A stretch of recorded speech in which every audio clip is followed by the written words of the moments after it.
아가 진짜로 내 같은 늙은이로 괜찮겠니? 아버님은 떨리는 간절한 목소리로 내 답을 물어왔습니다. 엘리베이터에 누가 들어오든 말든 신경 쓰지 않고 나는 아버님을 간절하게 바라보며 뜨거운 행동으로 답했습니다. 나는 지금 이 사람을 가지고 싶어 해. 그에게 모두를 주고 싶어. 그의 채취에 빠지고 싶어. 인간의 본능을 은밀히 터치하는 혼자 보는 소설. 지금 바로 시작합니다. 나는 지방소 도시에서 살고 있는 38살의 가정주부입니다.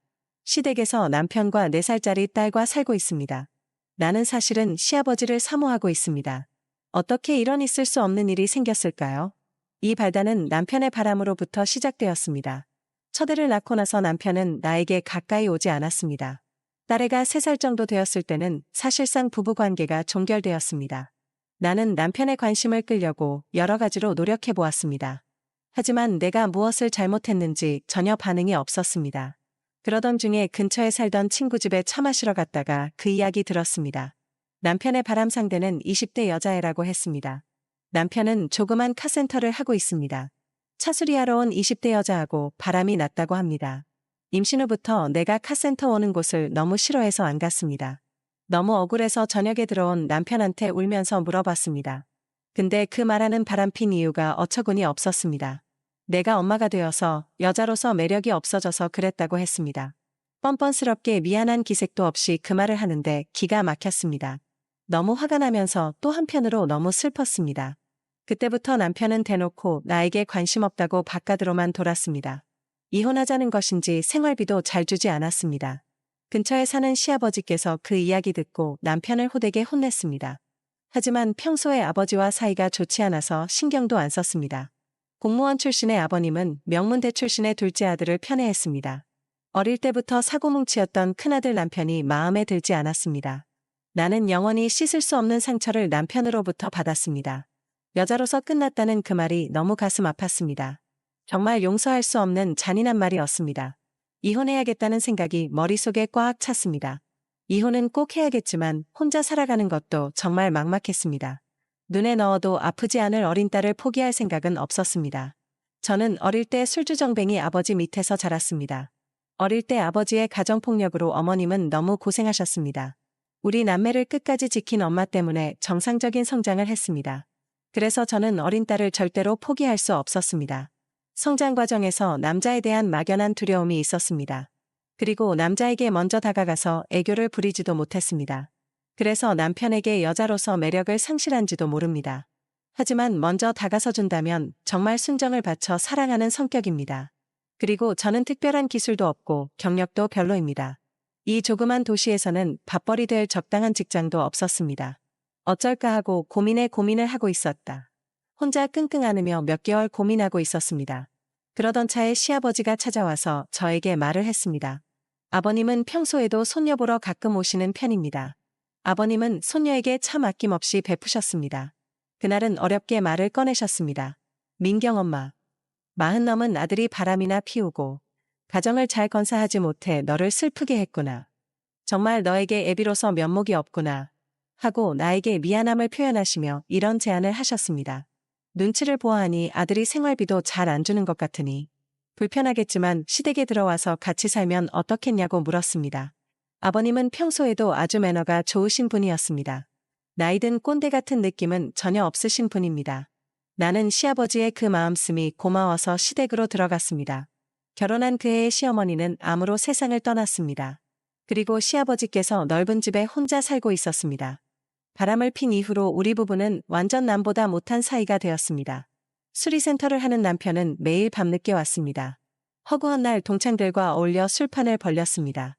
주말은 낚시를 간다고 가족을 쳐다보지도 않습니다. 가족이 시댁에 들어가서 살게 되면서 아버지가 잔소리를 해도 남편은 전혀 듣지 않았습니다. 아버지 믿고 점점 더 심해지는 것 같았습니다. 아버님은 두 모녀가 안쓰러워 같이 있으려고 노력했습니다. 매주 말 새로운 장소를 찾아서 드라이브를 가자고 합니다. 나도 처음 한두 번은 어색해서 거절을 했습니다. 하지만 아버님의 그 정성과 진실함에 뿌리칠 수 없었습니다. 차츰 시간이 흐르면서 아버님하고 드라이브를 즐기게 되었습니다. 특히나 딸이 할아버지하고 다니는 것을 너무 좋아했습니다. 매주 근처의 유명한 테마파크나 명승지에 다녔습니다. 아버님은 올해 62살인데 나이답지 않게 너무 건강하십니다. 60대라고는 아무도 믿지 않으시고 50대로 보이십니다. 같이 살면서 알게 되었지만 정말 자기 관리를 잘하시는 분입니다. 오랜 공무원 생활로 연금도 넉넉히 받으시고 적지 않은 재산도 있습니다. 배려해주시고 따뜻한 아버님이 존경스럽고 고마웠습니다. 항상 바쁘척하고 이기적인 남편하고 비할 바가 못 되었습니다. 드라이브를 갔다 와서 아버님과 가끔씩 맥주도 한 잔씩 하게 되었습니다. 유머 있고 자상한 아버님과의 맥주 한 잔은 나를 편안히 풀어줬습니다. 언제부터인가 나는 아버님을 남자로 보기 시작했습니다. 드라이브 중에 마치 연인처럼 부부처럼 대화를 나누게 되었습니다. 아버님 왜 연인이 없으세요? 내가 어느 날 드라이브 중에 너무 궁금해서 물었다. 인연을 억지로 만들고 싶지 않아. 인연이 찾아온다면 받아들이지만. 하고 아버님이 나를 따뜻하게 바라보며 말하셨다. 나는 무언가 가슴속이 뭉클해졌습니다. 훌륭하신 아버님의 인격이 와 닿았습니다. 바깥에서 저녁 먹으면서 술 한잔 하시고 내가 운전해서 오겠다고 말씀드리면 자기 편하자고 며느리 불편하게 하면 안 된다고 절대 그러지 않는 분이셨다. 나를 여왕처럼 배려하시려고 항상 애를 쓰는 모습이 고마웠습니다. 어느 날 가까운 남해안에 가서 저녁을 먹고 왔습니다. 밤에 맥주 한잔 하면서 아버님이 말하셨다. 민경 엄마 올해 몇 살이지? 이제 곧 40이에요. 와, 내 눈에는 29살 새색시 같이 보여. 아유 아버님 무슨 말씀하세요? 놀리지 마세요. 부끄러워요. 그런가 내가 좀 취했나 봐. 미안해. 아가 생일이 다음 달이지. 생일날에 근사한 곳에 가서 축하해주고 싶구나. 그 말을 듣는 순간 갑자기 감동이 밀려왔습니다. 아, 이 사람이구나 내가 찾던 사람.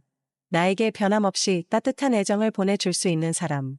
어릴 때 아버지로부터 받은 상처, 남편으로부터 받은 상처를 치유해줄 수 있는 사람이구나. 아버님은 평소와 같이 따뜻한 시선으로 나를 바라보았습니다. 그는 빛을 보는 순간 몸 깊은 곳에서 뜨거운 열기가 올라왔습니다. 갑자기 내 몸 깊은 곳에서 소리쳤다. 아, 저 남자의 부드러운 가슴에 안기고 싶다. 둘이서 멀리 가서 근사한 식사하고 싶어요. 하고 나도 모르게 본심이 나와버리고 말했습니다. 그래 그렇게 하자. 아버님이 답했습니다. 마음속 깊이 기다리던 내 생일날이 되었습니다.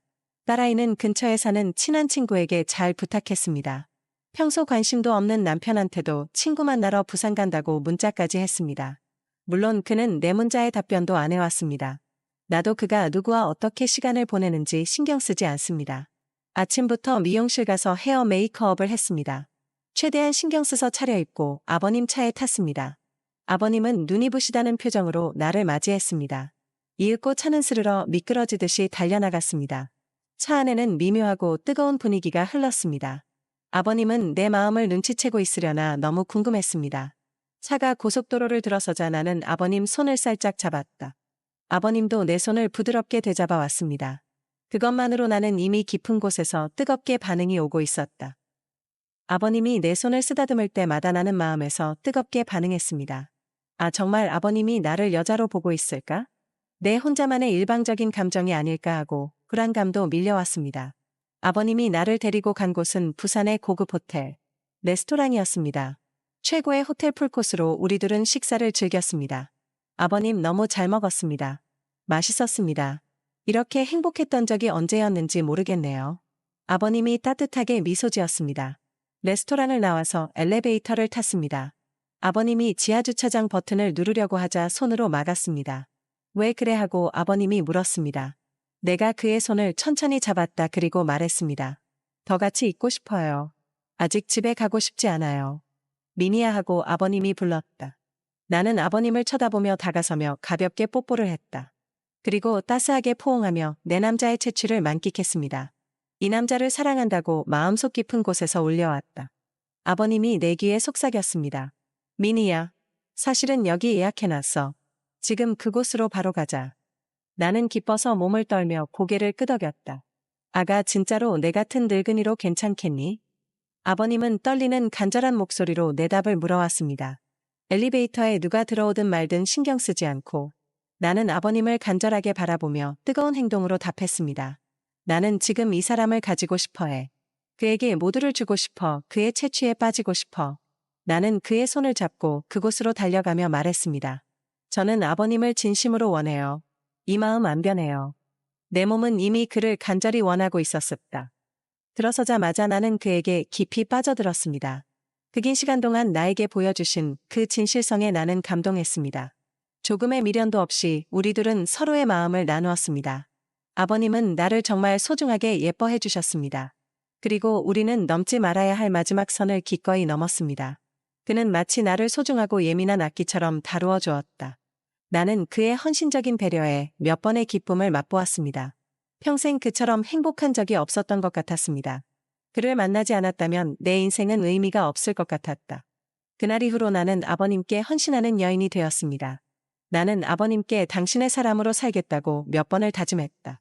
그날 우리는 너무 지쳐서 바로 일어날 수가 없었습니다. 새벽이 되어서야 겨우 돌아와서 딸아이를 찾았습니다.